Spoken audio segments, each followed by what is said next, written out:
If your legs feel weaker than they used to, if standing up feels uncertain, or if you've quietly started holding onto walls or furniture without telling anyone, this message is for you. Because what you're experiencing is not just aging, and ignoring it is how independence slowly slips away without warning. Many seniors carry a silent fear that grows stronger each year. The fear of falling, the fear of needing help, the fear of becoming a burden. Weak legs after 60 rarely arrive suddenly. They creep in quietly. One day you avoid stairs. Another day you sit longer than you planned. Eventually your body begins to feel unreliable, and that loss of trust is deeply unsettling. Most people don't realize that weak legs are not caused by age itself. They are caused by biological changes that happen when muscles, nerves, and blood flow stop working together the way they once did. One of the main contributors is a condition called sarcopenia, which means age-related muscle loss. Sarcopenia begins as early as your 40s, but it accelerates after 60, when muscles no longer receive strong signals to stay active. In simple terms, unused muscles slowly shrink, weaken, and lose endurance. Another overlooked factor is neuromuscular decline. This happens when the communication between your brain and your muscles becomes less efficient. Motor neurons, which are the nerve cells responsible for telling muscles to contract, fire more slowly with age. When these signals weaken, muscles respond late or not fully, leading to instability and poor balance. This is why many seniors say, "My legs don't respond like they used to." Doctors also observe reduced circulation in the lower body as a major contributor. Blood carries oxygen and nutrients to muscles. As arteries stiffen and movement decreases, blood flow becomes less efficient. Muscles that don't receive enough oxygen fatigue faster and recover more slowly. This often feels like heaviness, weakness, or shakiness, especially after standing or walking. Joint degeneration adds another layer. Osteoarthritis, which involves the gradual breakdown of cartilage, causes pain and stiffness in the knees, hips, and ankles. Pain leads to avoidance of movement. Avoidance leads to muscle loss. Muscle loss leads to instability. This cycle is common, but it is not inevitable. There is also chronic low-grade inflammation, sometimes called inflammaging. As we age, the body remains in a slightly inflamed state, which interferes with muscle repair and regeneration. This makes recovery slower and weakness more persistent, even when effort is made. What doctors rarely explain clearly is that these processes are not permanent sentences. Muscles are highly adaptable tissue, even in older adults.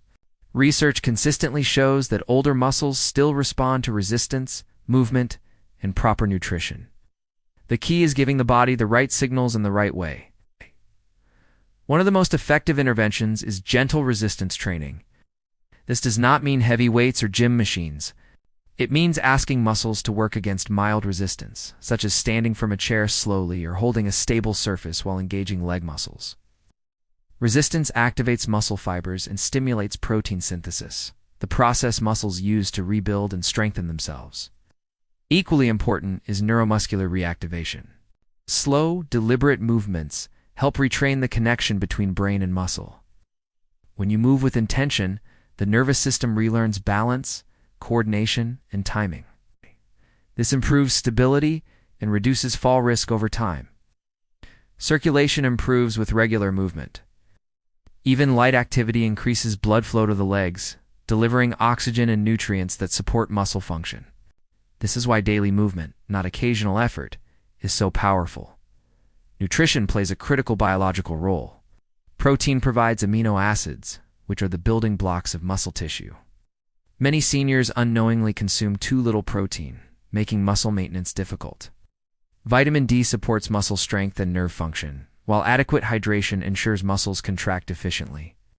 Balanced training addresses proprioception, the body's sense of position in space. With age, proprioceptive feedback weakens, making movements feel uncertain. Gentle balance exercises retrain the inner ear, nerves, and muscles to work together again. Posture also matters. Poor posture shifts weight improperly, increasing strain on joints and muscles. Standing tall aligns the body so muscles work efficiently rather than fighting gravity. What's remarkable is that these changes do not require extreme effort. They require consistency. Seniors who practice small daily movements often report feeling steadier within weeks. Confidence returns, fear decreases, independence feels possible again. Early action matters because weakness feeds inactivity. Inactivity feeds further weakness. But when movement becomes routine, the cycle reverses.